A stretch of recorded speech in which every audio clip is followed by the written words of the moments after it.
मैं पिछले 8वीं बार मेवात आया हूँ मैं भी यही कह रहा और 50 रिपोर्ट तैयार कर चुका हूँ, हूँ। यही कह रहा हूँ मैं कि पत्रकारिता छोड़ दूंगा, मैं आपसे कह रहा आप हूँ। छोड़ देंगे। ताकि लोग कहते हैं कि भाई मेवात का हिंदू बहुत डरा है। अब आप कह रहे हो कि इस गांव में 1200 मुस्लिम हैं और 150 हिंदू हैं।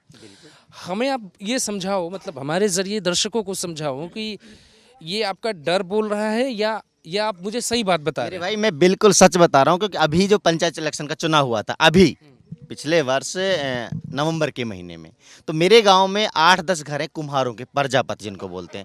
उसमें से एक मांगे राम नाम का लड़का, आप उसका रिकॉर्ड निकालवा लीजिए, उसने इस गांव में ब्लॉक समिति का इलेक्शन फाइट किया। हिंदुओं की वोट मैं आपको बता रहा हूँ लगभग 200-300 वोट हैं टोटल, और गांव के मुसलमानों की वोट है 3300 वोट। उस लड़के को सिर्फ 2 वोटों से मतलब हार मिली है।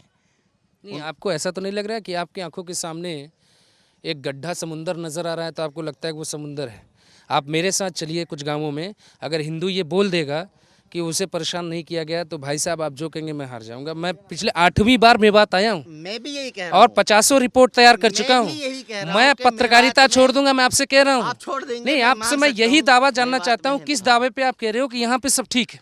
मैं एक एक दावे पे कह रहा हूँ, आप मेरे साथ चल के रिपोर्टिंग कीजिए, क्योंकि आप लोग रिपोर्टिंग कर रहे हो जो आरएसएस से प्रायोजित लोग उनके द्वारा। हम कह रहे हैं जमीन पर चल आप के तो देखिए। आरएसएस से प्रायोजित नहीं हो ना। बिल्कुल नहीं हूँ। बिना एडिट चलाऊंगा, बिना एडिट चलाइए। 100% आपसे 100% वादा कर रहा हूँ, चलाइए। बिना एडिट बिना चलाऊंगा। एडिट के चलाइए। और एडिट चला लिया, आप नंबर लेकर मेरा ऑडियो रिकॉर्ड करके डाल देना। मैं कह रहा हूँ लेकिन बिना आप मुझे एडिट ये के। बताओ, आप किस दावे से कह रहे हो मेवात में हिंदू सुरक्षित है? मैं एक एक दावे के साथ कह रहा हूँ, क्योंकि आज तक की घटना मेवात में कभी किसी हिंदू को किसी घोड़ी से नहीं उतारा गया। घोड़ी घोड़ा छोड़ो, अभी सुनिए, घोड़ी घोड़ा कोई नहीं, ऐसी atrocity अभी घटना घोड़ी नहीं आई है अभी कि घोड़ी किसी घोड़ा कुएं से बात पानी नहीं, लेकर भाई दिया सब गया सुनो, हो। अभी हाँ। घोड़ी घोड़ा बात नहीं करेंगे। देखो आप भी पढ़े लिखे हो, मैं भी पढ़ा लिखा हूं। घोड़ी घोड़ा एक अलग डिफरेंट इशू, उस पर बात होनी चाहिए, संवेदनशील है। अभी आप बताओ, जो पत्थर चले उसमें जो है बसों पे गोली चली, बसों पे पत्थर चले, बसों के सामान लूट लिए गए, महिलाएं पुरुष सब बैठे थे उसमें और मुस्लिम महिलाएं भी बैठी थी। तो वो लोग कौन थे? वो लोग हिंदू नहीं थे, वो लोग इंसान नहीं थे, वो कौन थे? पहले आप देखिए, ये भारत की मेन स्ट्रीम मीडिया का बनाया गया प्रोपेगेंडा आप चला रहे हैं। जो मैं आपको बताऊं, वो क्या कह रहे हैं, कोई क्रिया की प्रतिक्रिया हुई है। पहले आप ये देखें कि क्रिया पहले किसने की है। एक मोस्ट वांटेड आदमी है मोनू मानेसर, ठीक है, बिट्टू बजरंगी। यात्रा आने से पहले वो तो कह भाई रहा है, पत्थर मारना था तो मोनू मानेसर को मारना था ना भाई। मेरे भाई पत्थर मासूम मारे लोगों को किसने? क्यों लगे? पत्थर मारे किसने? मैं यही क्यों मारे? पड़ताल तो पिछले इतने मैं दिन भी से तो कर वही रहा कह हूँ। पत्थर मारे तो क्यों मारे? तो मैं अब आप क्रिया पूछ उन्होंने की, अब आप प्रतिक्रिया ये कह आप रहे हैं, पूछ फिर रहे हो ये कह क्यों मारे? मैं पूछ रहा हूँ मासूम लोगों पे क्यों मारे? मारना था मोनू मानेसर को पकड़ते। नहीं, मोनू मानेसर को तो पुलिस पकड़े ना, वो आपकी मीडिया पे आकर तो बोल रहा है। आप बताओ, जो मंदिर में लोग इकट्ठा हुए थे उन पे पत्थर कौन चला रहा था? मंदिर में जो लोग इकट्ठा हुए थे ना, हाँ। उनको तमाम लोगों को पता है, और उनके ऊपर किसी ने कोई पत्थर नहीं मारा। समझ गए? हमारी जो एडीजीपी लॉ एंड ऑर्डर ममता सिंह, उसने कहा है कि किसी बहन बेटी के साथ किसी प्रकार का कोई अत्याचार नहीं हो रहा। आप लोग कह रहे हो कि औरतों को छेड़ा गया है। अब वो अधिकारी कह रही है कि किसी बेटी के साथ, किसी बहन के साथ कोई अत्याचार नहीं हुआ। एक प्रायोजित लड़की को लाकर, औरत को आकर खड़ा कर रहे हैं कि भाई उसके साथ छेड़छाड़ हुई है। क्या है ये? हमारी अधिकारी कह रही है कोई छेड़छाड़ नहीं हुई मुझे है। ये बताओ, आप कह रहे हो छेड़छाड़ हुई है। कि जिनको किसी को पत्थर लगा था उनसे किसी से आपकी मुलाकात हुई? झगड़े में क्या होता है? नहीं, झगड़ा हुआ। झगड़े में होता क्या है? फूल बरसते झगड़े में। अगर वो झगड़े करने की नीयत से नहीं आते तो फूल ही बरसते। जैसे जमशेद खान कह रहे थे कि मैं 20,000 के फूल बरसाता। यहाँ यात्राएं गुजरती हैं मेरे भाई, ये रोड है सीधा दिल्ली से आ रहा है, सारी मेवात से होकर गुजरता है यहाँ पे। या कावड़ सेवा होती है। आपका नाम जावेद है? जमशेद भाई। और आपका नाम क्या मेरा है? नाम समय सिंह है। समर सिंह। समय सिंह। अच्छा, समय सिंह। आप समय रोक सकते हो? हाँ, बेशक। आप रोक लिए हो लग रहा है मुझे। नहीं, नहीं, आप अपनी थ्योरी बता रहे हो, मुझे ये थ्योरी सुने। मैं आपको एक बात बताना चाहता हूँ। मैं गया था रिपोर्टिंग करने, 2 अस्पताल थे और दोनों अस्पतालों की रिपोर्ट हमने चलाई थी। एक अस्पताल आरोपियों को बचा रहा था जो पत्थरबाज था इरफान, और दूसरा अस्पताल इलाज कर रहा था। दंगाइयों ने चुन के उस अस्पताल पे पत्थर मारे जो अस्पताल इलाज कर रहा था, और उस अस्पताल ने प्रायोजित किया दंगा जिस अस्पताल से पत्थर चले इलाज वाले अस्पताल मैं पे। कह तो रहा आप किस दावे के साथ कह रहे हो भाई साहब कि एक तरफा नहीं था मामला? एक तरफा यूं दिखाया गया मीडिया ने कि भाई मुसलमानों ने पत्थर चलाए। क्या मीडिया ने यह भी दिखाया कि मुसलमानों ने बहुत सारे बजरंग दल के लोगों को बचाया और उनके गंतव्य तक पहुंचाया? जिस बिल्डिंग को बड़े पैमाने पर गिराने का बात किया, उस बिल्डिंग में 17 गौरक्षकों को बचाया और उनके घर तक पहुंचाया। ये दिखाया किसी मीडिया ने? मैं ये चाहता हूँ मेवात के लोग, जो मेवात के जो तमाम हिंदू लोग हैं जिनको लगता है कि वो यहाँ पे असुरक्षित है, या देश के बाकी लोगों को लगता है, वो इस वीडियो का ये हिस्सा काट के रख ले। ये पिछले 3-4 साल से एपिसोड चल रहा है, हिंदू मुसलमान, कोई कुछ मामला ही नहीं है यहाँ, कुछ भी नहीं है। दावे के साथ कह रहे हैं हम, क्योंकि इन्होंने पहले जो प्रोग्राम चलाया था तब भी ये विफल हुआ था, दोबारा चलाया फिर भी विफल हुआ, तीबारा चलाया तो भाईचारे ने इसको विफल किया है। अभी कितने प्रतिशत हिंदू बचे हैं मेवात में? मेवात में पहले से ही जो घर थे वो विद्यमान है, कोई आदमी बाहर गया तो कितने प्रतिशत बचे हैं अभी हिंदू यहाँ पे?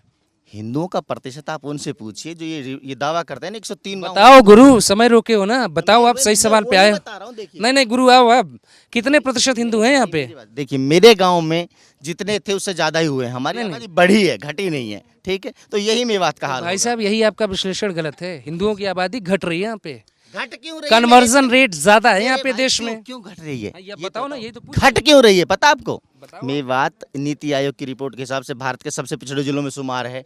सरकार ने कोई ऐसी नीति बनाई कि पिछड़ा बिंदु दूर हो। मेवात का आदमी अपने रोजी रोटी के लिए बाहर जाके बस रहा है, कह रहे हैं मेवात से पलायन कर रहे हैं। एक नीति आयोग की रिपोर्ट कह रही है कि सबसे पिछड़ा है, एक रिपोर्ट ये कहती है कि मेवात इसलिए पिछड़ा है क्योंकि मुस्लिमों की आबादी सबसे ज्यादा है। मुस्लिमों की आबादी समस्या नहीं, मेरा बड़ा भाई उसका 8 बच्चे हैं, ये थोड़ी मुसलमानों की वजह। मेरा जो सगा बड़ा भाई है करण सिंह, उसके 8 बच्चे हैं।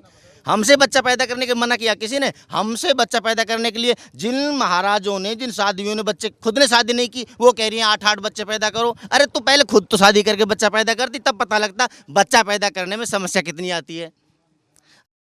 आदमी को कुर्सी पे बिठा रहे हैं, वो कह रहे बच्चे पैदा करो। अरे तू शादी कर, तू बच्चे पैदा कर, फिर पता लगेगा।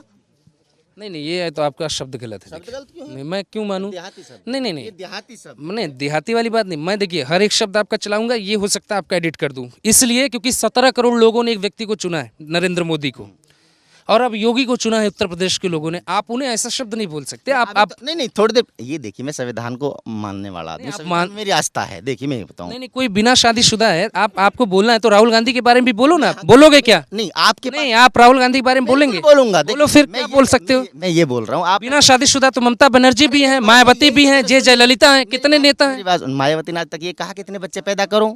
कहा?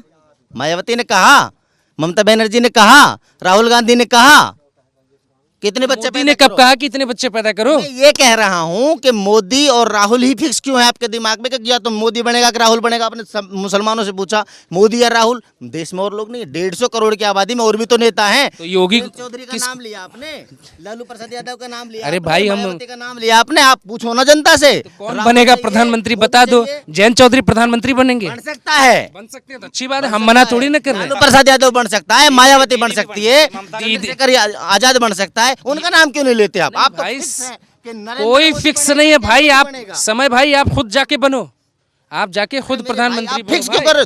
दो ही लोगों का नाम पूछते हैं आप पूरे। देखिए योगी मोदी, राहुल मोदी, यही लोग हैं देश में, और देश मतलब और देश में लोग ही नहीं है।